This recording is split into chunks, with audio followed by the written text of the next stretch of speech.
श्री कृष्णा श्री कृष्णा श्री कृष्णा श्री कृष्ण। गुरुर्ब्रह्मा गुरुर्विष्णु गुरुर्देवो महेश्वरः गुरु साक्षात् परं ब्रह्म तस्मै श्री गुरवे नमः। तस्मै श्री गुरवे नमः। इस समय हम लोग दृग्दृश्य विवेक इस ग्रंथ का अध्ययन करेंगे।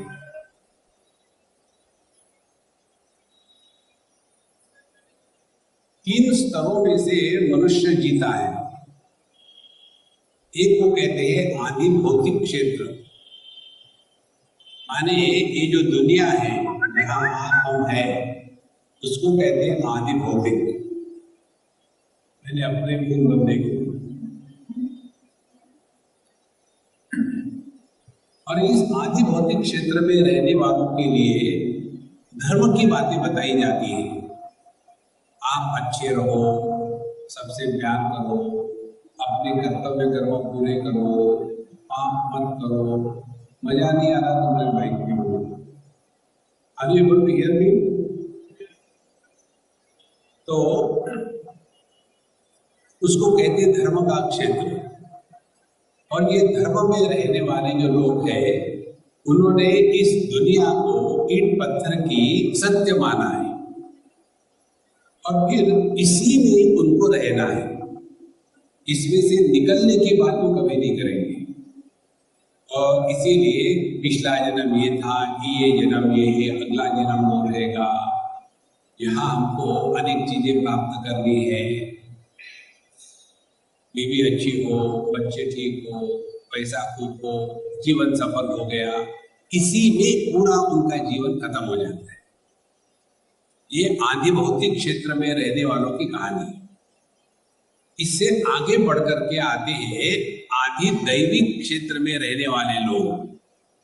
इसमें भिन्न भिन्न शक्तियों का आवाहन करना और अपने में सिद्धियां प्रकट करना, किसी को आशीर्वाद देना, किसी को कर्ज देना, ये जो दूसरा क्षेत्र है आदि दैविक क्षेत्र।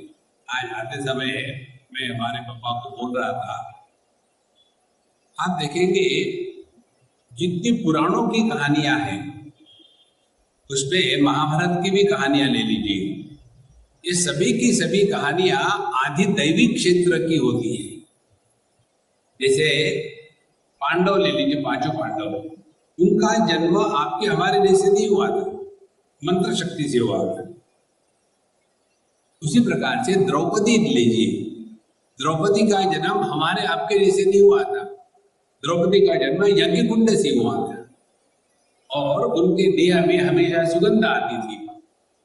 तो यह जो आदि दैविक क्षेत्र है, तो ये आदि दैविक क्षेत्र जो है जिसमें ये 14 लोग बताते हैं, भूर्भुवः स्वः महाजनः तपः सत्यम अतल वितल सुतल धरातल रसातल पाताल महातल, ये जो 14 भुवन है इसमें भिन्न भिन्न प्रकार के जीव रहते हैं। और वहां भी क्या है, वहां वही कहानी है, काम क्रोध लोभ मोह मद मात्सर्य, इसमें कोई फर्क नहीं है। जैसे भीष्माचार्य जी ने मनुष्य देह क्यों प्राप्त किया, वो तो अष्ट वसुओं में से एक वसु थे, बड़े शक्तिशाली। अब ये जो अष्ट वसु में होते हुए भी उन्होंने अपने लोक में कोई ना कोई गड़बड़ी करी, इसके कारण उनको शाप मिला। शाप मिलने से वो मृत्यु लोक पर आ गए। तो हम सभी के सभी शापित है, इसीलिए मृत्यु लोक में हम आ गए। और फिर यहाँ आने के बाद इन लोगों की कंपैरिजन में वो तो बड़े तगड़े रहेंगे, इसीलिए भीष्माचार्य को कोई नहीं मार सकता था, वो इच्छा मृत्यु वाले थे। ध्यान से सुनना। और उन्होंने अपने प्राणों को धारण करके रखा था। वैसे तुरंत मर जाते तो बोले नहीं, मैं अपने प्राणों को धारण करके रखता हूं क्योंकि मैं उत्तरायण में मरना चाहता हूं। अब उत्तरायण में क्यों? देखो, क्योंकि वसुलोक जो है उसके दरवाजे उत्तरायण में खुलते हैं, तो जाऊं कहां? जैसे आज हम गए थे एयरपोर्ट, बीच में आधा घंटा हमारे पास एक्स्ट्रा हो गया, अब क्या करें, इधर भी नहीं जा सकते उधर भी नहीं जा सकते, तो फिर एक पेड़ के नीचे खड़े हो गए और वहां की एक हमने कोकोनट वाटर उसको पीना शुरू कर दिया। जरूरत नहीं थी, टाइम पास करना था। इसी प्रकार से जब तक के उत्तरायण के दरवाजे नहीं खुलते तब तक के भीष्माचार्य को टाइम पास करना था, तो वहीं पड़े रहे, क्या फर्क पड़ता है। तो ये हो गया आदि दैविक क्षेत्र। तीसरा होता है आध्यात्मिक क्षेत्र। योग और धर्म ये आदि भौतिक क्षेत्र में रहने वाले लोग हैं, और जो कुंडलिनी को जागृत करके भिन्न भिन्न सिद्ध महात्माओं का आशीर्वाद लेकर के वो अपने जीवन को बढ़ाना चाहते हैं, वो आदि दैविक शक्तियों का आह्वान करते हैं। ये दोनों के दोनों संसार में ही बसे रहते हैं और संसार में ही बने रहेंगे, निकलेंगे नहीं यहाँ से। ये जो अध्यात्म में जो प्रवेश करते हैं उनकी दृष्टि भिन्न होती है। तो आदि भौतिक क्षेत्र में रहने वाले के लिए कर्म, आदि दैविक क्षेत्र में रहने वाले के लिए उपासना, और ये दोनों का प्रयोजन अपनी इच्छाओं की पूर्ति। कर्म करेंगे इच्छा को पूर्ण करने के लिए, और उपासना करेंगे इच्छा को पूर्ण करने के लिए। भगवान को कौन चाहता है? देखो, हम जितने लोग हमारे लक्ष्मी माता के सामने आ जाते हैं, इसलिए आते हैं क्या कि हे माँ मुझे अपने स्वरूप का दर्शन करा दो, नहीं मुझे और पैसे दिला दो। इस प्रकार से ये दो क्षेत्र में जो रहने वाले हैं, ये केवल इच्छा को पूरा करना, यही इनके जीवन का एकमात्र लक्ष्य है, और ये लक्ष्य कभी पूरा नहीं हो सकता। तो उपनिषद में एक मंत्र आता है, परीक्ष लोकान कर्मचितान ब्राह्मणः निर्वेदमाया न अस्ति अकृतः कृतेन तद विज्ञानार्थं गुरुमेवाभिगच्छेत् समित्पाणिः श्रोत्रियं ब्रह्मनिष्ठम्। हम यदि थोड़े समय के लिए रुक जाए और हमारी पिछली जिंदगी में हमने क्या किया और क्या पाया, इस पर थोड़े क्षण के लिए चिंतन करें, तो पता चलेगा हम यदि दुनिया में नहीं थे तो कोई फर्क नहीं पड़ा, हम ये दुनिया से निकल जाएंगे तो कोई फर्क नहीं पड़ने वाला। लेकिन हमको ऐसे लगता है कि हमारे ही कारण दुनिया चल रही है, क्या मिला लाइफ में? परीक्ष लोकान कर्मचितान, इतने हमने कर्म किए, मिला कुछ नहीं। फिर निर्वेदमाया, व्यक्ति के जीवन में वैराग्य प्रकट हो जाता है। ध्यान से सुनना, वैराग्य का तात्पर्य दुनिया को छोड़ के कहीं जाना नहीं। वैराग्य का तात्पर्य दुनिया में रहते हुए भी दुनिया का प्रभाव हमारे अंतःकरण पर ना पड़े, ये वैराग्य है। ये तो लोग यहाँ से निकल जाते हैं बाबा जी बनने के लिए हरिद्वार ऋषिकेश में, और वहां जाने के बाद फिर एक गणेश साधु बीड़ी शॉप शुरू कर देते हैं, क्योंकि पैसा का पैसा वही है, दूसरा कुछ नहीं है। इच्छा की पूर्ति यही जीवन का लक्ष्य बन जाता है। देखो संतो, तो उपनिषद कहती है कि अपने जीवन के अनुभूतियों का विश्लेषण करो। जिस दिन व्यक्ति अपने अनुभूतियों का विश्लेषण करना शुरू कर देता है, उसी दिन एक साधक का जन्म हो गया। ये अर्थ है गुरु ब्रह्मा गुरु विष्णु गुरु देवो महेश्वरा इस तत्व का। देखो, ये आदि दैविक क्षेत्र में जो रहने वाले हैं वो कहते हैं गुरु ही ब्रह्मा जी है, गुरु ही विष्णु है, गुरु ही महेश्वर है, गुरु पर ब्रह्म है। ऐसा बात नहीं है, गलत है वो। ब्रह्मा जी ही हमारे जीवन में गुरु का रूप धारण करके आते हैं, विष्णु भगवान हमारे जीवन में गुरु का रूप धारण करके आते हैं, शिव जी हमारे जीवन में गुरु का रूप धारण करते हैं, और वही परम ब्रह्म परमात्मा वही गुरु का अवतार लेकर के आता है। तो यह जिसको हम गुरु कहते हैं व्यक्ति, यह व्यक्ति नहीं होती गुरु, परमात्मा गुरु है। देखो महाराज, तो जब कहते हैं गुरु ब्रह्मा, ध्यान से सुनना, गुरु ब्रह्मा है माने क्या? ब्रह्मा जी कौन है? निर्माता, वो निर्माण करने वाले हैं। हमारे जीवन में ऐसी समस्या निर्माण कर देते हैं जिस समस्या के कारण हम अपने जीवन के बारे में सोचना शुरू करते हैं। और जहां आदमी ने सोचना शुरू कर दिया, चिंता नहीं चिंतन शुरू कर दिया, तो एक साधक का जन्म हो गया।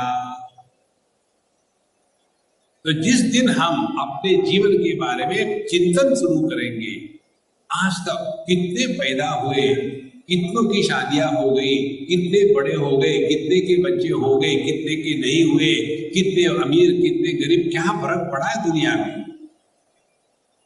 देखो संतो, परीक्षा लो का अपने जीवन के अनुभूतियों का विश्लेषण करना, यहां से अध्यात्म प्रारंभ होता है। वो आदि भौतिक हो गया, आदि दैविक हो गया, आध्यात्मिक। अध्यात्म माने आत्मा के अनुसार, आत्मा को लेकर के जो विचार है, अध्यात्म में प्रवेश किया।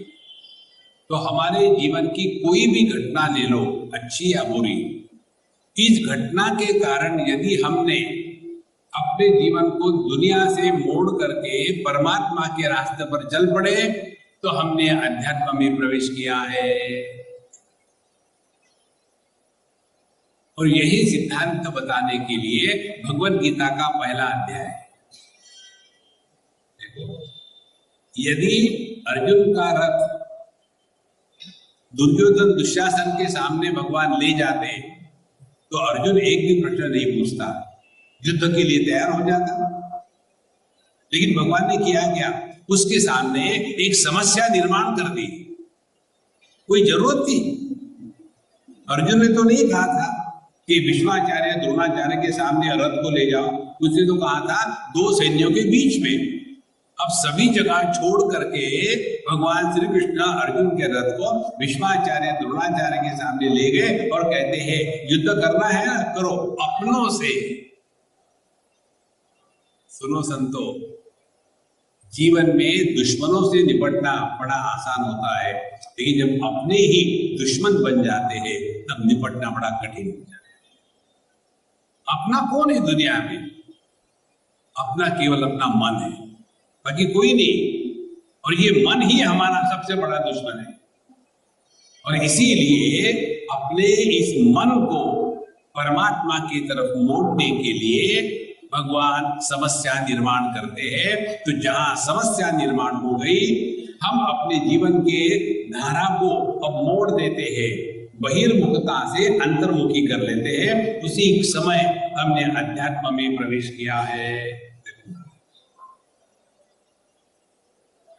जितनी कहानियां आती है ना हमारे पुराणों में, इसका तात्पर्य यही है।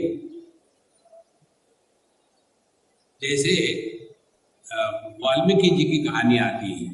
पहले वो रत्नाकर थे और लूट लाट करके अपना पेट भरते थे। फिर वो हमारे नारद भगवान को पकड़ लिए। नारद जी ने कहा मुझे पकड़ के क्या करोगे, मेरे पास तो कुछ है नहीं, मेरा तंबूरा तो टूट जाएगा, उसको निकलेगा कुछ है नहीं। तुम ये जो कर रहे हो किस लिए कर रहे हो? अपने बच्चों का पालन करने के लिए। बहुत बढ़िया बात है, उनको जाके पूछो इससे जो तुम पाप कर रहे हैं, पाप भुगतने के लिए तैयार हो गया? तो फिर वो जाकर के पूछते हैं और बताते नहीं जी, पाप का जिम्मेदार तुम्हारा है, हमको पैसा चाहिए। उस समय उस रत्नाकर की बुद्धि खुल जाती है। देखो महाराज, एक दूसरा उदाहरण हम आपको देते हैं, जीवन में कैसे प्रसंग हमको बदल सकते हैं। तब हमने अध्यात्म में प्रवेश किया है। मंदिर में आने से अध्यात्म में प्रवेश नहीं होता, जब अंदर घुसना शुरू करते हैं तब अध्यात्म में प्रवेश शुरू होता है। मंदिर में आए आदि दैविक क्षेत्र में, यहाँ आकर की इच्छा को ही पूरा करने की बात करेंगे, परमात्मा कोई नहीं चाहता।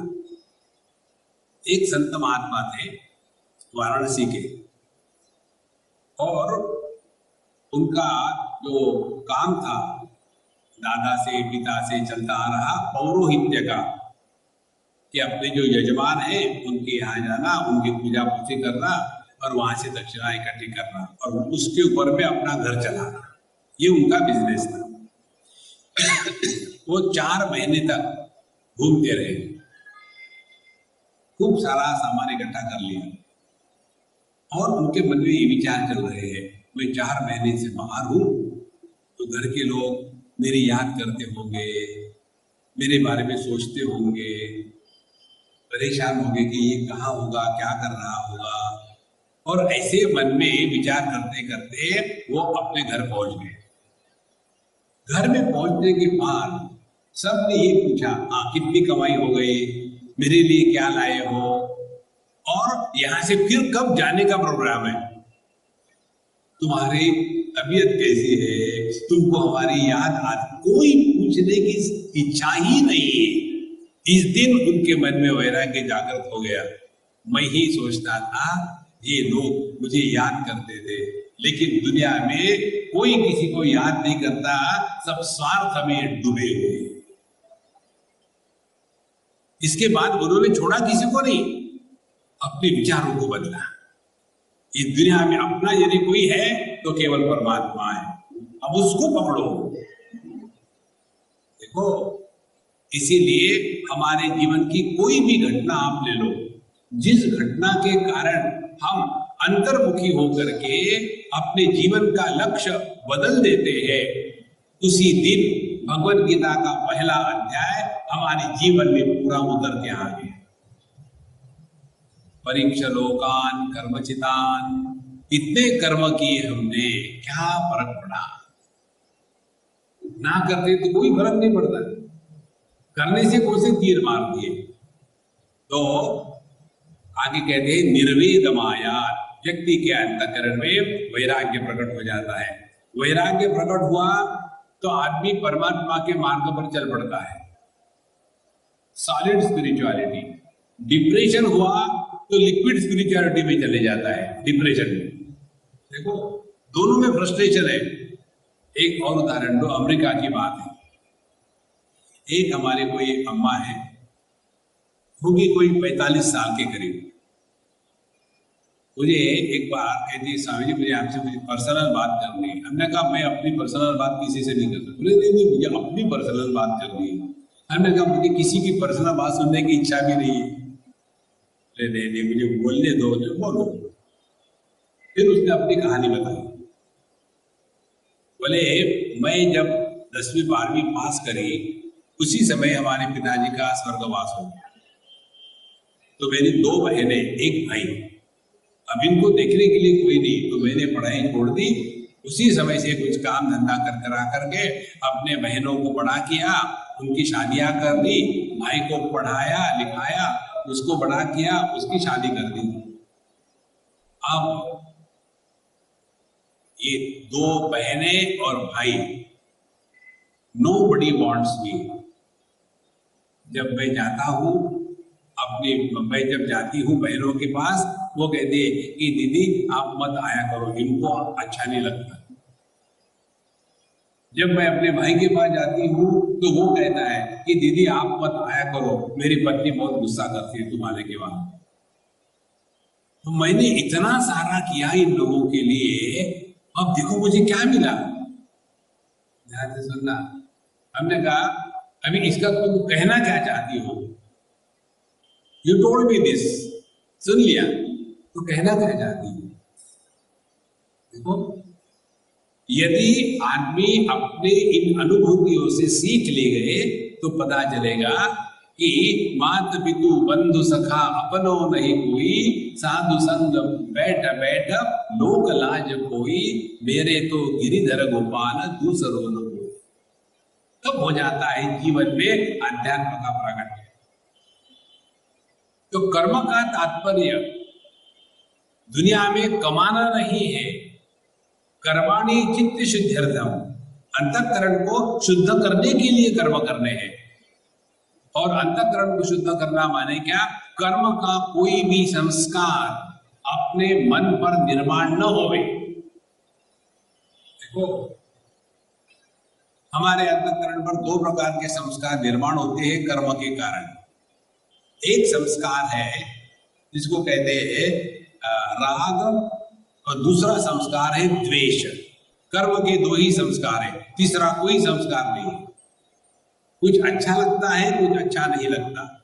ये जो दो संस्कार है राग द्वेष, उसके कारण हम इनके इतने प्रभाव में आ जाते हैं कि हमको जीवन में चलाने के लिए कौन प्रेरित कर रहा है? क्या परमात्मा की प्रेरणा से हम जीवन जी रहे हैं कि राग द्वेष के प्रभाव में आकर के जीवन जी रहे हैं? तो हमको पता चलेगा जो भी हम करते हैं हमको अच्छा लगता है इसीलिए करते हैं, जो भी हम नहीं करते हमको अच्छा नहीं लगता इसलिए करते हैं। माने कर्म का प्रेरक शाम नहीं है, कर्म का प्रेरक काम हो गया। तो कामना से प्रेरित होकर के कर्म करोगे तो अंतःकरण में संस्कार निर्माण होंगे और फिर वही संस्कार पूरे जीवन भर हमको नचाते हैं। देखो इसका ये राग द्वेष का कोई लॉजिक नहीं होता। देखो छोटे से बच्चे आपने देखे होंगे, हार्डली उनको कुछ समझ में आता है। उनको दूध दे दो तो मुझे दूध भी अच्छा लगता, मुझे चॉकलेट अच्छा लगता है। अब उसको दूध क्यों नहीं अच्छा लगता पूछो, मालूम नहीं। चॉकलेट क्यों अच्छा लगता है पूछो, मालूम नहीं। माने राग और द्वेष इनके पीछे कोई कारण नहीं होता और पूरा जो जीवन हमारा चलता है इसी राग द्वेष से प्रेरित होकर के चल रहा है। और ऐसे चलते चलते जैसी हमारी उम्र बढ़ती है ये राग द्वेष का बोझा बहुत तगड़ा हो गया है महाराज। इसीलिए जैसी जैसी उम्र बढ़ती है वैसा व्यक्ति का व्यक्तित्व जो है बड़ा कड़क हो जाता है। मैं चाहता हूं वैसे ही सब चीज हो गई, तो नहीं होता, फ्रस्ट्रेशन आ जाता है। इसीलिए आदि भौतिक क्षेत्र में कर्म करते समय यदि हम इधर ध्यान देवें कि कर्म हम किस लिए कर रहे हैं, इसकी आवश्यकता दुनिया को नहीं। पहला सिद्धांत समझ लो,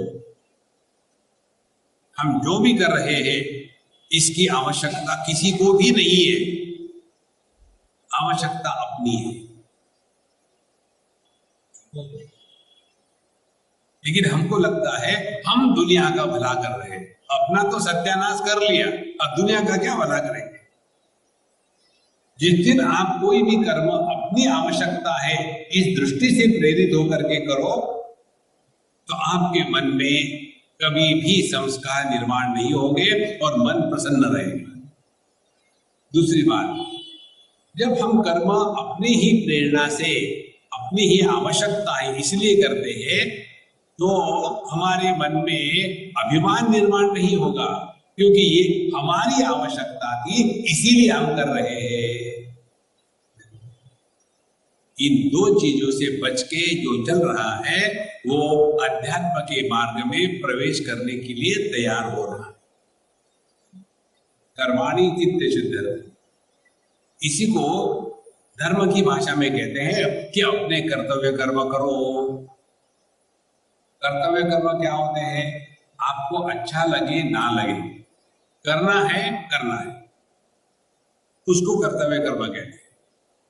जैसे जब बच्चे पैदा हो जाते हैं पहली बार माँ उस बच्चे को देखती है और उस बच्चे को तो कुछ समझ में आता नहीं, कहीं भी कुछ कर देगा।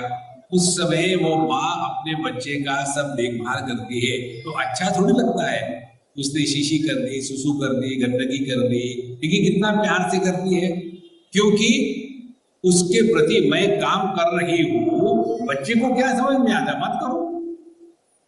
जिस दिन ये बात समझ में आएगी जो हम कर्म कर रहे हैं उसकी अपनी आवश्यकता है। ध्यान से सुनो, माँ बाप को बच्चों की आवश्यकता होती है, बच्चों को माँ बाप की आवश्यकता नहीं होती। शादी हो गई, बच्चे नहीं हुए तो माँ बाप परेशान, बच्चे तो नहीं परेशान होते। तो यदि माँ बाप की आवश्यकता से बच्चे पैदा हुए हैं तो बच्चों की देखभाल करते हैं तो कौन से तीर मार रहे हैं? तुमने पैदा किए, देखो। लेकिन कितना अभिमान हो जाता है और फिर स्टैंडर्ड डायलॉग निकलते हैं, 9 महीने मैंने तुमको पेट में पाला था, तो पीठ में रखती, 2 महीने पेट में पाला था। देखो महाराज, ये जो अभिमान है यही हमको दुखी करता है।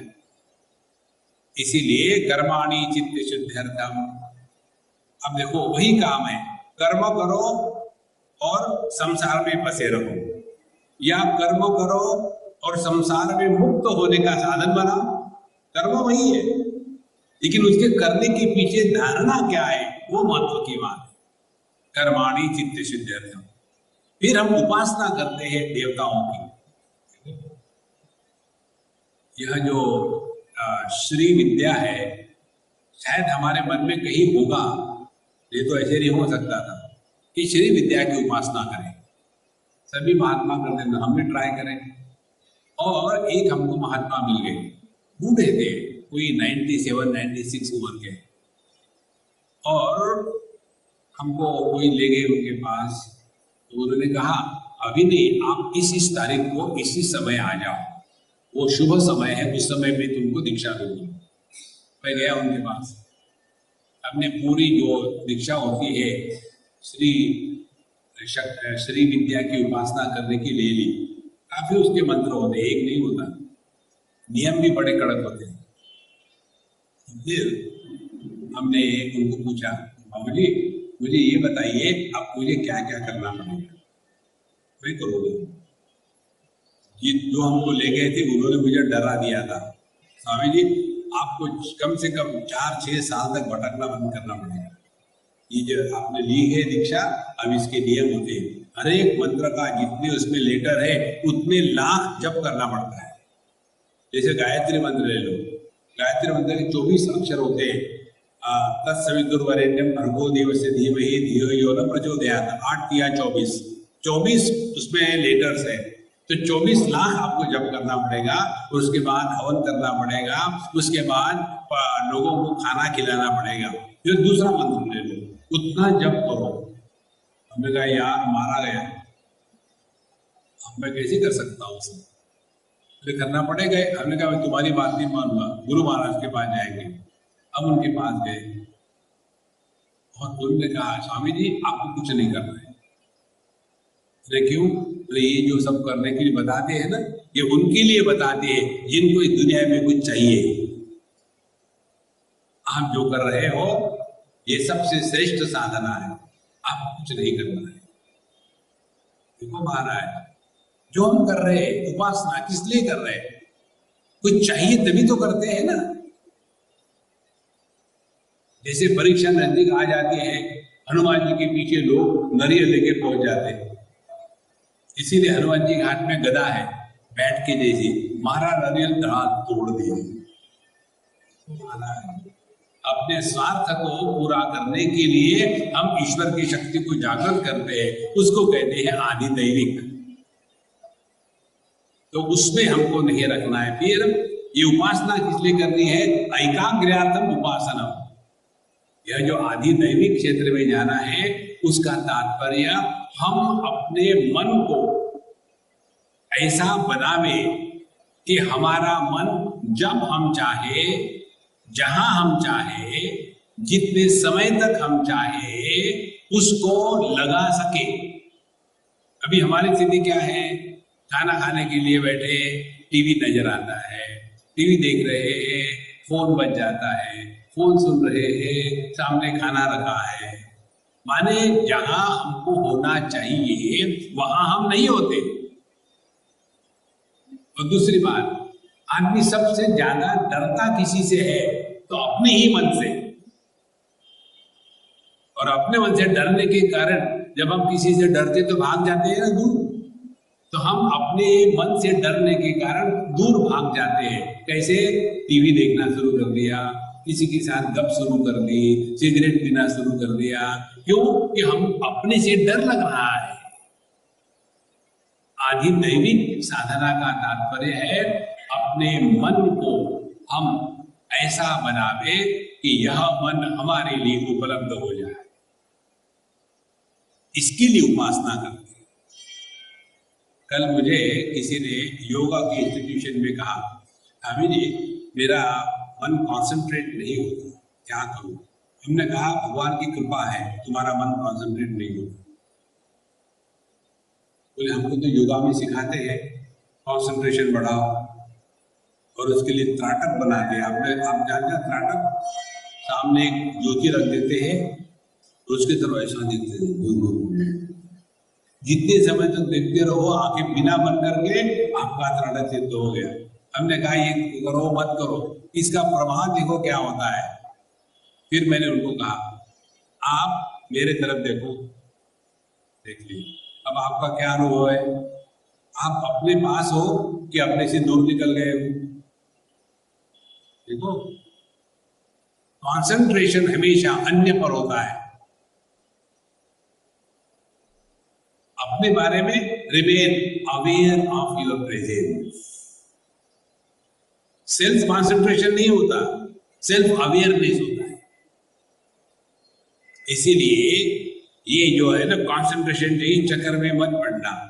केवल हमारा मन जब हम चाहे उपलब्ध है, इसके लिए उपासना करी जाती है।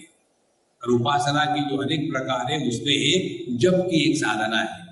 जप करें, यज्ञानाम जप यज्ञ, उसमें भगवान कहते हैं गीता में, मैं जप हूं। जप करने का तात्पर्य हमारा मन एक ही कार्य में लंबे समय तक बिना किसी प्रयत्न से रह सके, उस साधना को कहते हैं जप करना।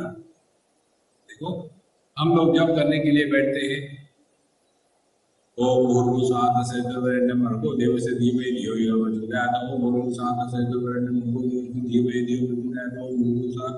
दुनिया भर में भटक रहा हूं। जैसे टीवी में अपने लैपटॉप में होता है ना, 4-6 खिड़कियां खुल गई, एक खिड़की में जप चल रहा है, दूसरी खिड़की में सब्जी कट रही है, तीसरी खिड़की में कपड़े धुल रहे हैं, चौथी खिड़की में फोन आया है। जितनी ज्यादा विंडो खुलेगी उतना स्पीड कम हो जाता है। और फिर हम कहते हैं कि महाराज जी हमारा मन हमारे कंट्रोल में नहीं। कभी मन के बारे में सोचा है, देखा है? ध्यान से सुनना। इसीलिए आदि दैविक उपासना का तात्पर्य दैव माने देव से संबंधित, और देव क्या है? अपना मन ही देव है। इस मन की उपासना करनी है। देखो एक प्रश्न हम आपको पूछेंगे, उसका उत्तर मत देना, सबका उत्तर एक ही है, ये सबको मालूम है। आज तक हमने अपने घर को संवारने के लिए क्या क्या नहीं किया। घर बड़ा चाहिए, अच्छा चाहिए, मार्बल लगना चाहिए, और अच्छे फिटिंग होने चाहिए, और डिस्कशन पीस होने चाहिए, दीवारों पर कुछ लटका होना चाहिए। घर को संवारा। उसके बाद हमने अपने शरीर को संवारा है, शरीर की फिगर ठीक होनी चाहिए। इसके लिए अमुक खाना है, अमुक नहीं खाना है, ऑर्गेनिक खाना है। ये आज तक मेरी समझ में नहीं आया, इनऑर्गेनिक खाना होता ही नहीं। खाना हमेशा ऑर्गेनिक ही होता है, कोई ईंट पत्थर थोड़ी खाता है। नहीं, आई टेक ऑर्गेनिक फूड। ये अच्छा महाराज, उसमें हमने इतना ध्यान दिया है। रोज देखो आप कितने लोगों के बाथरूमों में वेइंग स्केल होती है वजन करने की, रोज उठ के देखेंगे कितना वजन बढ़ गया, कितना घट हो गया। बस पूरा जीवन उसी में जाता है। मेरी कैलोरीज कम करनी है, खाना थोड़ी खाते हैं लोग, कैलोरी गिनते हैं। कितना ध्यान है शरीर का। सुबह उठ करके एक्सरसाइज करेंगे, बहुत बढ़िया बात है। अब तीसरी बात, हमने अपने मन को संवारने के लिए क्या किया है? कुछ नहीं। हमको ऐसे लगता है मन में विचार आते हैं, इसीलिए हम विचारवान हैं। ये तो ऐसे ही है, चारों तरफ पेड़ है इसीलिए वो बगीचा है। नहीं महाराज, वो जंगल है। जंगलों में पेड़ जैसे बिना डिसिप्लिन से कहीं भी उग जाते हैं, उसी प्रकार से हमारे मन में कहीं भी कैसे भी विचार आते हैं। साक्षात भगवान के सामने खड़े हैं तो वहां भगवान का विचार नहीं आएगा, कोई उल्टा सीधा विचार आ जाएगा और हम परेशान, पता नहीं यहाँ भी बुरे विचार क्यों आ रहे हैं। कभी हमने मन को ट्रेनिंग दिया है, मन को संवारा है? जिस दिन आदमी अपने मन को संवारना आवश्यक है ये समझता है, समझ लेना उसी दिन से एक साधक का जन्म हो गया। तब गुरु महाराज जीवन में आ गए, क्योंकि साधक गुरु शिष्य के रिश्ते में शिष्य महत्व का होता है, गुरु नहीं। बदलना शिष्य को है, गुरु को नहीं बदलना। तो शिष्य क्या करते हैं, गुरु बदलते हैं। ये गुरु तगड़ा नहीं, जरा दूसरा ट्राई करते हैं। जैसे हम टूथपेस्ट बदलते हैं, तो ये टूथपेस्ट के वो टूथपेस्ट, गुरु को बदल के देखो। बदलना अपने को है। पूरी भगवत गीता अर्जुन ने सुनी, सुनने के बाद युद्ध का प्रसंग नहीं बदला, बदला अर्जुन। पूरी भागवत कथा परीक्षित ने सुनी, तक्षक आया और उसको डसा। बदला कौन?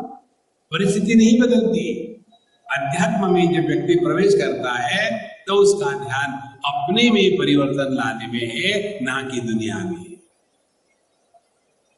जो अध्यात्म के नाम पर समाज सेवा में लग जाते हैं, वो केवल अपने अहंकार की पूजा मात्र कर रहे हैं और कुछ नहीं होता। देखो, अभी हम गए थे वाराणसी, वहां एक एनजीओ की कॉन्फ्रेंस थी। हमको पता नहीं क्यों बुलाया उन्होंने, हम भी पहुंच गए। 50 लोग कम से कम आए थे, देश विदेश से। यूरोप से आए थे, अमेरिका से आए थे, साउथ अमेरिका से आए थे, इंडिया से थे, लद्दाख से थे, सिक्किम से, चाइना से, बहुत सारे लोग, 50 के करीब। और सबके रहने की व्यवस्था 5 स्टार होटलों में, सबका आने जाने का बिजनेस क्लास का टिकट। समाज सेवा कर रहे हैं, बिजनेस क्लास का टिकट। एवरेज आप खर्चा ले लो 3 दिन का, तो एक आदमी पर एवरेज 1 लाख रुपए खर्चा हो गया। 50 लोग आए थे, कितना खर्चा हो गया? 50 लाख। निकला क्या? अगली मीटिंग कब होगी? तो हो गया उस 50 लाख का सत्यानाश।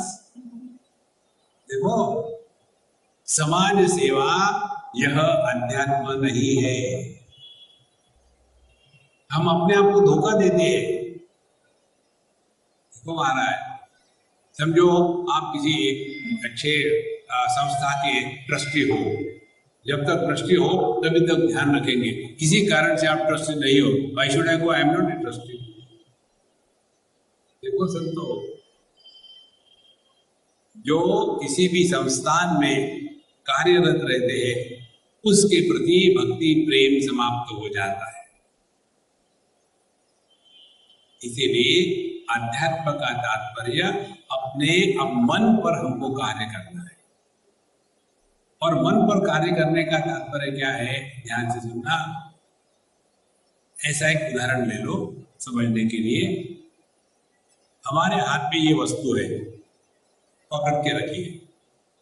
कहीं रख दे तो भूल जाते, इसीलिए छोड़ते रहे। उसी समय हमको कुछ लिखना है, तो हम पेन निकालेंगे, लिखेंगे, हाथ में पकड़ेंगे, और इस वस्तु को भी पकड़ा है, पेन को भी पकड़ा है, और फिर लिखना शुरू करेंगे। तो हमारे हाथ की इस वस्तु पर जो पकड़ है, उसका प्रभाव हमारे हैंडराइटिंग पर आएगा ना। आपका हर एक का अनुभव है। हमारी ओरिजिनल हैंडराइटिंग आनी हो तो क्या करना पड़ेगा? इस वस्तु को जो हमने हाथ से पकड़ के रखा है, उसको रख दो, और फिर देखो एग्जैक्टली हैंडराइटिंग आएगा। इसी प्रकार से ध्यान से सुनना, जब तक हमारा मन इस देह को पकड़ के रखता है, तब तक जितने विचार आएंगे ये देह के संदर्भ से ही आएंगे। ये बहुत सूक्ष्म बात है। एक बार पकड़ लो, आप देखो कैसे जीवन में आनंद आता है। और ये रोज देखने को मिलता है। 2 माताएं इकट्ठी आ गई, और इकट्ठी आने के पश्चात अब माताएं क्या बात करेगी अपने बच्चों की। तो एक माँ कहती है दूसरी माँ को, मेरा जो छोटू है ना, इतना स्मार्ट है, इतने सारे प्रश्न पूछता है, और उसको हर भाषा आती है, पता नहीं हमने तो कभी सिखाई नहीं उसको। वो माँ उस बच्चे की ग्लोरी कर रही है। दूसरी माँ सुनेगी थोड़ी, उसकी जबान काट देगी, ये तो कुछ भी नहीं है, मेरा डब्बू जो है ना। देखो, हर एक माँ के विचार अपने बच्चे के संदर्भ से ही होते हैं। एक उदाहरण तो बड़ा मजे का है, ये यूएसए में हुआ था। हम जिनके यहाँ गए, दूसरे दिन से सत्संग था, पहले दिन पहुंच गए। हमको कहते स्वामी जी शाम को हमारे बच्चे का तो कोई फंक्शन है, तो हम लोग जा रहे हैं, आप चलेंगे? तो हमको अच्छा लगे, चलो मुझे यहाँ बैठ के क्या करना है। गए, बड़े स्टेज पर बच्चों का एक प्रोग्राम था, और प्रोग्राम में सभी बच्चे कोई ना कोई जानवर बने थे, कोई हाथी बना, कोई घोड़ा बना, और ऐसे कपड़े पहन करके, और फिर यहाँ गाना गाएंगे, ऐसा प्रोग्राम था। ये जो माँ मुझे ले गई थी, उसके हाथ में कैमरा और लेकर के खूब ऐसा, कौन है? बोले स्वामी जी ये जो हाथी है ना, वो मेरा लड़का है। रोज हाथी का कैमरा से पूरा वीडियो निकाल लिया। और जब ये सब कुछ होने के बाद जब बाहर आ गए, हमने कहा अरे हाथी आ जा।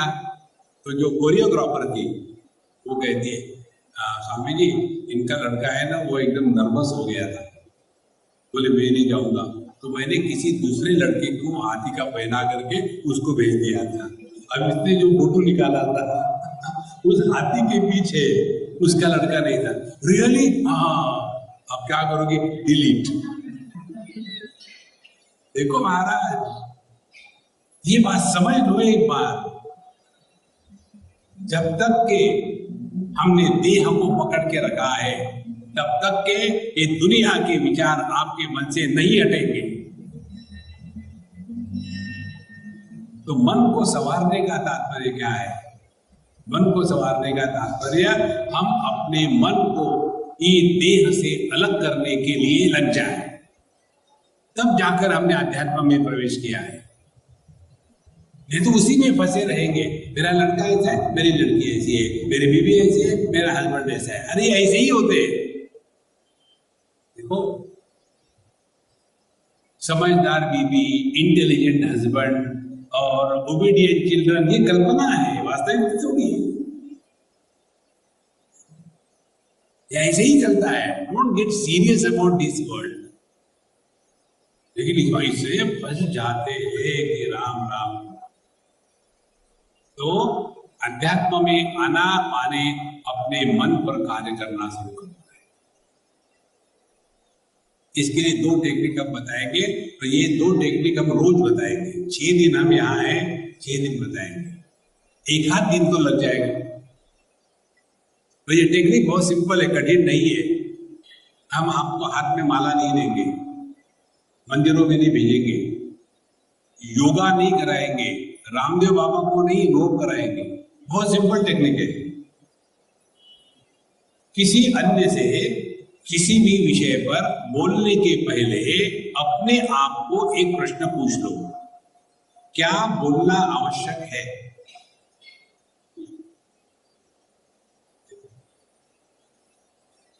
कितने बार 2 लोग बोल रहे हैं, हम जाके हाँ क्या क्या क्या क्या किसके बारे में, कोई जरूरत नहीं। Watch this.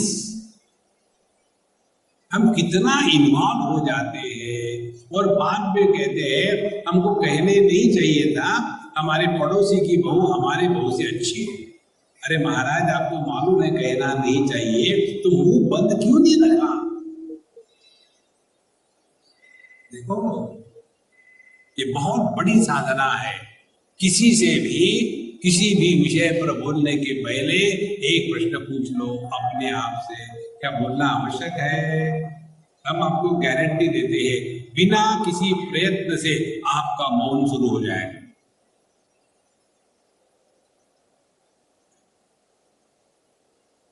फिर आप जगत में रहोगे और बिना आपके प्रयत्न से साधना शुरू हो जाएगी। आप लोगों ने सुना होगा ना कि साक्षी भाव से जियो। ये कभी नहीं होता साक्षी भाव। ऐसा ट्राई करो, कुछ भी हो रहा है, कुछ भी चल रहा है, हमको अपने ओपिनियन देने की आवश्यकता नहीं, ओपिनियन रखने की आवश्यकता नहीं। एक बार बेंगलोर में एक यूथ कॉन्फ्रेंस थी, 1000-2000 लड़कियां थी।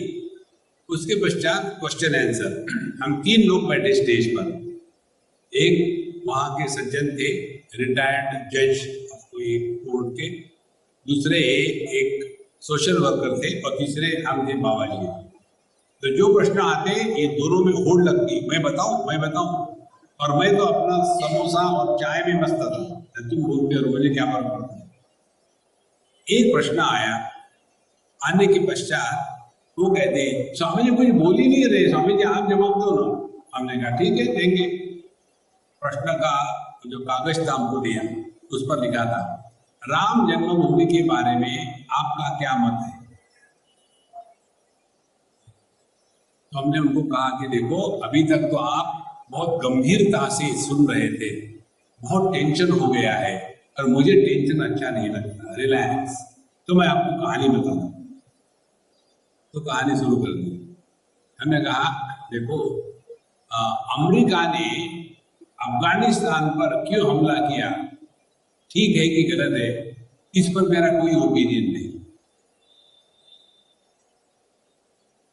वाली को भगवान राम ने पेड़ के पीछे छुप के क्यों मारा, इस पर मेरा कोई ओपिनियन नहीं। लड़कियां बाल क्यों काटती है, इस पर मेरा कोई ओपिनियन नहीं। क्योंकि हर चीज पर ओपिनियन रखना जरूरी है क्या? It is not necessary. बोले हाँ ठीक है। इसी प्रकार से राम जन्मभूमि पर मेरा कोई ओपिनियन नहीं, रिलैक्स। कोई जरूरी है? देखो महाराज आपका मन अपने आप शांत रहने लग जाए। हमको ये मुंह मारने की जो आदत है ना, हर जगह मुंह मारना है, कोई जरूरी नहीं है। देखो समझो आप एक नदी के किनारे जा रहे हैं, इधर से आपको उस किनारे जाने की आवश्यकता नहीं है, आपका काम इसी जगह में है। लेकिन जाते जाते आपने देखा नदी पर एक पुल है, पुल देखा है कि इसीलिए चढ़ने की आवश्यकता है?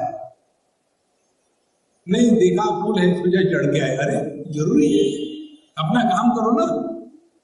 इसी प्रकार से इस दुनिया में रहते समय इधर ध्यान देना, जहां कुछ बोलना है उसके पहले प्रश्न पूछ लो, बोलना आवश्यक है, अपने आप शांत हो।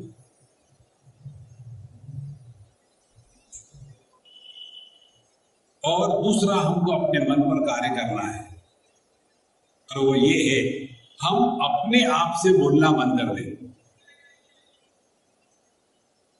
हम अपने आप से बोलना बंद कर दें। योग शास्त्र बताता है ना, चित्त वृत्ति निरोधा योग। कितने भी योगियों को आप पूछ लो, बोला अपना हाथ अपने छाती पे रख करके हमारी कसम मत खाना, किसी और की कसम खाना, सच सच बताना, चित्त वृत्ति निरोध कभी हुआ है? कभी नहीं हुआ। कितना धोखा दे रहे हैं हम अपने आप को, इस चक्कर में मन पड़ना। उसको करने के लिए दूसरा टेक्निक हम आपको बताते हैं। टेक्निक ये है, अपने आप से बोलना बंद करो। अगले 30 सेकंड अपने आप से ना बोले।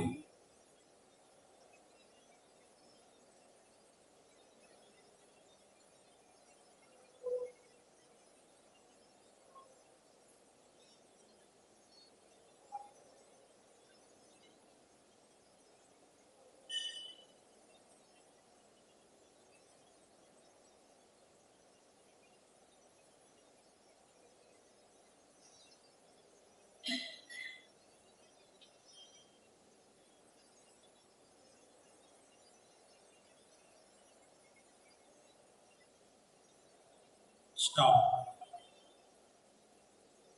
जब हम अपने आप से नहीं बोलते तो किसी अन्य से बोलने की इच्छा नहीं होती। हमने आपको कहा था ना अपने आप से मत बोलो, हमने कहा था क्या एक दूसरे से बात मत करो, क्यों नहीं करी? इसीलिए कि जब व्यक्ति स्वयं से बोलना बंद करता है तो अन्य से बोलने की इच्छा नहीं होती। बहुत सिंपल बात है।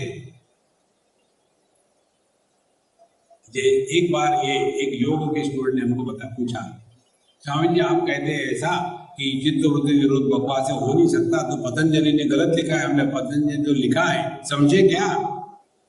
फिर हमने उनको कहा, जैसे आदमी घर से बाहर निकलने के लिए कपड़े पहन के निकलता है, नंगा नहीं निकलता, इसी प्रकार से मन से वृत्तियां बाहर आने के लिए कपड़े पहन के ही, शब्दों के बिना शब्द के वृत्ति का अस्तित्व नहीं होता।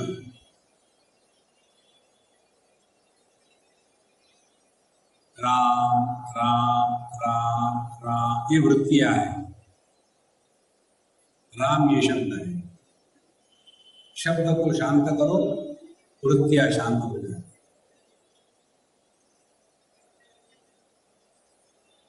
इस प्रकार से जब साधक अपने आप को संभालता है,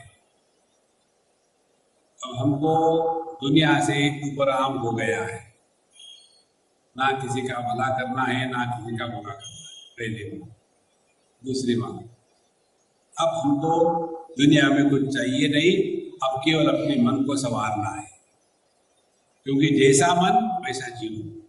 दुखी मन है तो दुखी जीवन, सुखी मन है तो सुखी जीवन। मन ही नहीं है तो हम जन्म मृत्यु के परे चलेंगे। तो ऐसा अभ्यास करते करते जब मन शुद्ध हो जाता है, ध्यान से सुनना, शुद्ध अंतःकरण का अर्थ उसमें तत्व जिज्ञासा प्रकट हो जाती है।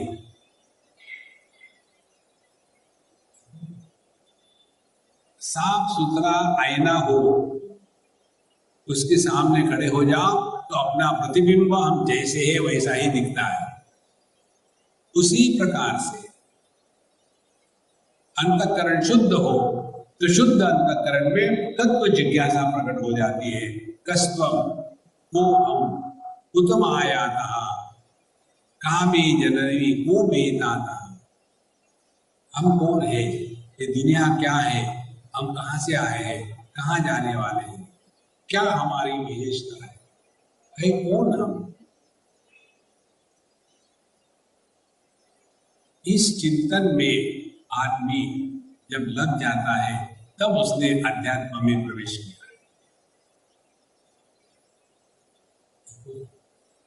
और यहां तक जो हमने बताया आपको, उसमें आपने एक विशेषता देखी होगी। पिछला जन्म, ये जन्म, अगला जन्म, पाप पुण्य, धर्म अधर्म, इसकी कहीं भी चर्चा नहीं हुई। जो अध्यात्म में प्रवेश करता है उसको इन चीजों से कोई लेना देना नहीं। जब इसी में फंसे रहेंगे, पता नहीं पिछले जन्म में क्या पाप किया था, किस लड़के से शादी हो गई, अब मैं परेशान हो रहा हूं। बिल्कुल सिंपल बात है। इस मन में अब केवल यही चिंतन है कि हम कौन है, क्या है, कहां से आए। और फिर ध्यान से सुनना, जब हमारा अंतःकरण शुद्ध पवित्र हो जाता है ना, तो ईश्वरानुग्रहादेव पुंसाम अद्वैत वासना, फिर हमारे अंतःकरण में तत्व चिंतन की आग लग जाती है, उसका महात्म्य समझ में आता है। अब हमारी स्थिति क्या है? तत्व चिंतन, मन की शांति, इसका महात्म्य हमको समझ में नहीं आया। जिस दिन इसका महात्म्य समझ में आएगा, आप अपने आप ही इसमें लग जाओगे। जैसे हम सबको एक महात्म्य समझ में आ गया है, पैसे का महात्म्य सबको पता है। इसीलिए कभी किसी ने ऐसा कहा क्या कि पैसा कमाना कठिन है, इसीलिए मैं पैसा नहीं कमाऊंगा, बस बहुत हो गया। पैसे का महत्व समझ में आ गया ना, तो टेबल के ऊपर से, टेबल के नीचे से, टेबल के बगल से, पीछे से, चारों तरफ से, क्योंकि उसका महत्व समझ में आ गया है। इसी प्रकार से अंतःकरण की शुद्धि, मन की शांति, आत्मचिंतन, स्वरूप में निष्ठा, इसका जब महत्व समझ में आ जाता है तो आपके सामने कोई भी डिफिकल्टी नहीं आएगी। डिफिकल्टी उसको कहते हैं जब हमारा मन किसी में लगता नहीं तब।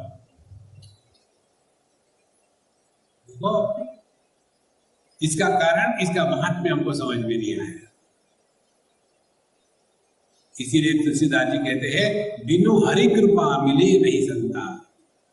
और हरि की, भगवान की कृपा तभी होती है जब हम लायक होते हैं, तब। नालायक पर कृपा नहीं होती। एक जगह में एक स्टूडेंट ने यूनिवर्सिटी पर केस कर दी कि मुझे फेल कर दिया, दूसरे को पास कर दिया। तो जज ने पूछा तुम्हारा वकील कौन है? बोले मैं अपना वकील हूँ। बहुत अच्छी बात है। बोले बताओ तुम्हारे क्या केस है? बोले मेरा दोस्त वो भी फेल हो गया था, मैं भी फेल हो गया। फिर यूनिवर्सिटी ने उसको ग्रेस मार्क दे दिए और उसको पास कर दिया। बोले और बताओ क्या है, डाटा पूरा बताओ। बोले पास होने के लिए 50 मार्क चाहिए। उसको, मेरे दोस्त को 47 मार्क मिले, तो 3 मार्क देकर के यूनिवर्सिटी ने उसको पास कर दिया। बोले बहुत बढ़िया, तुमने अपने केस अच्छी प्रिपेयर करी है। अपनी बात बताओ। बोले मुझे 3 मार्क मिले। अब उसके आर्गुमेंट ये है, यूनिवर्सिटी के जेब से क्या जाता है, चाहे 3 मार्क दे दे, चाहे 47 मार्क दे दे। देखो, यूनिवर्सिटी भी ग्रेस मार्क तब देगी ना जब आप कुछ तो लायक हो, कुछ। इसी प्रकार से ईश्वर का अनुग्रह तब होता है जब हम कुछ तो लायक हो। तो लायकी क्या है? यही है, अब हम इस दुनिया से उपरत हो गए हैं समझदारी के साथ। और इस उपराम होने के लिए भगवान हमारे जीवन में भिन्न भिन्न परिस्थितियां निर्माण कर देते हैं। तो अपने जीवन की हर एक कठिन परिस्थिति ये हमको परमात्मा की तरफ मोड़ने के लिए भगवान का अनुग्रह होता है। ये कष्ट नहीं होते। देखो महाराज, हम लोगों का कैसा है, भगवान के प्रति भक्ति का भाव, सब कुछ ठीक हो रहा, महाराज जी भगवान की दया से सब ठीक चल रहा है। ये भक्ति नहीं, ये भक्ति है। उल्टा सीधा भी होवे उसमें भी भगवान का अनुग्रह है। ये जब समझ में आता है ना, तब असली भक्ति प्रकट हो गई।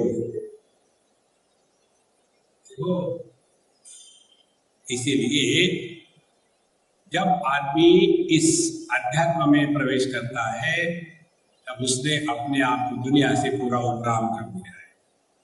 इसका मतलब ये नहीं कि जंगल में गया, डोंट गो टू फॉरेस्ट। इसका मतलब ये नहीं कि आश्रम बनाना शुरू कर दिया। इसका मतलब ये नहीं कि आश्रम में जाके रहे। किसी भी आश्रम में कभी जाके मत रहना।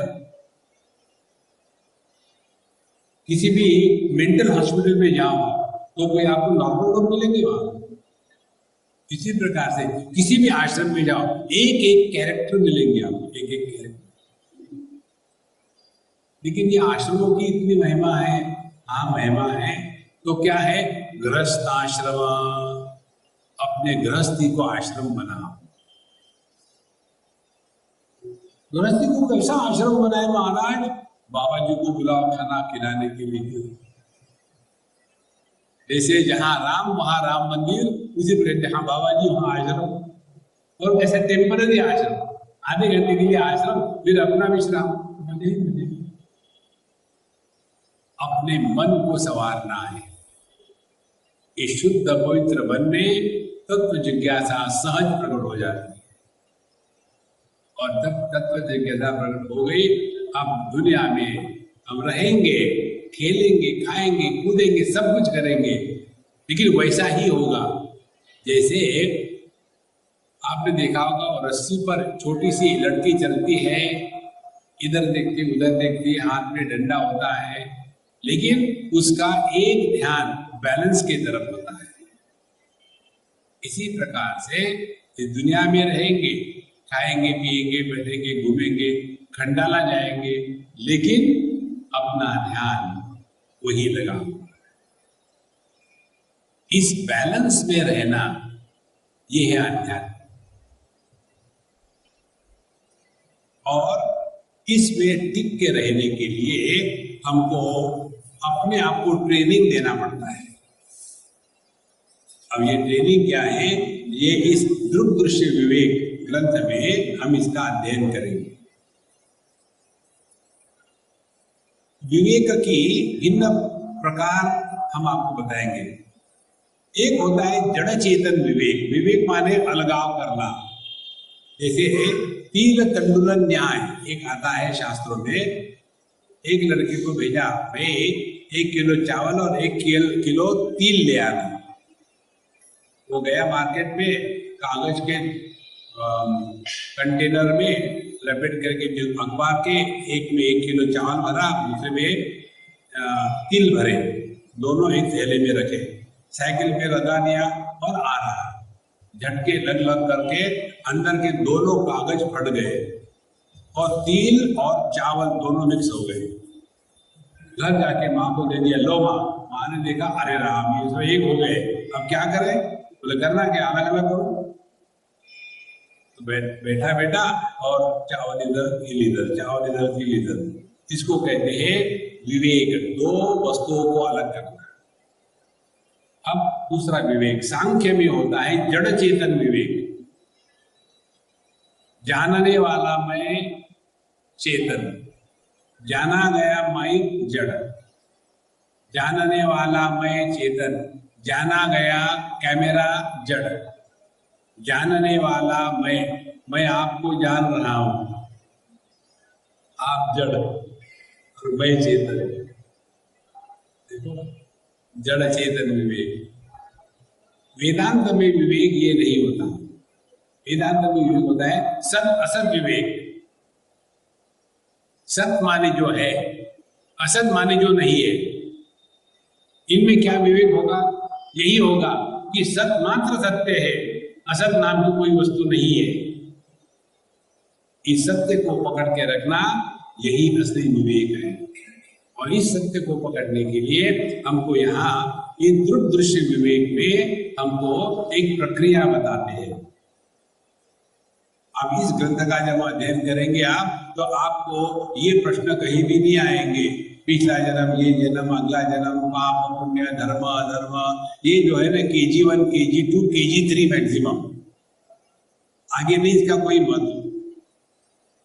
ये क्राउड्स को एक जगह बांध के रखने के लिए दो चीजें होती है हर धर्म में। एक तो गिल्ट, ग्लानि, और दूसरी भय, फियर। जिसके अंतःकरण में ग्लानि नहीं है और भय नहीं है, वही आध्यात्मिक साधक है।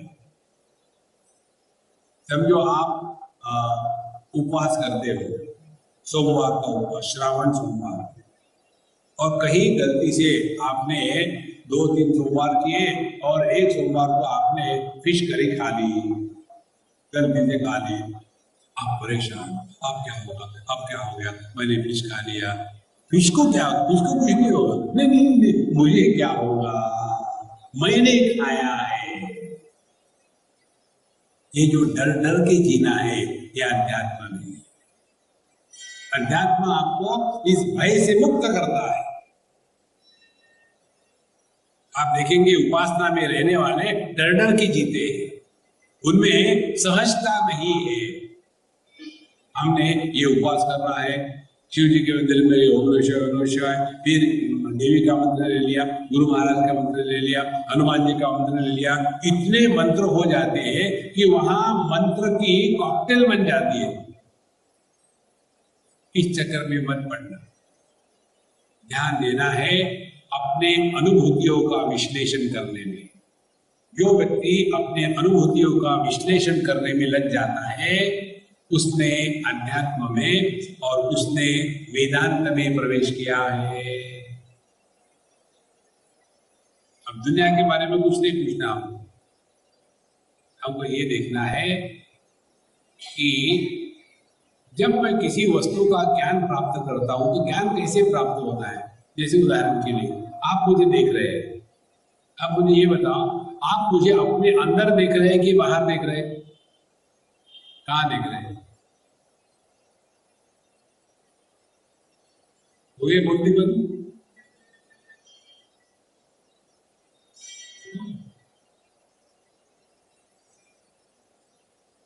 जहां आप अपने अनुभूतियों का विश्लेषण करना, इसको अध्यात्म कहते हैं।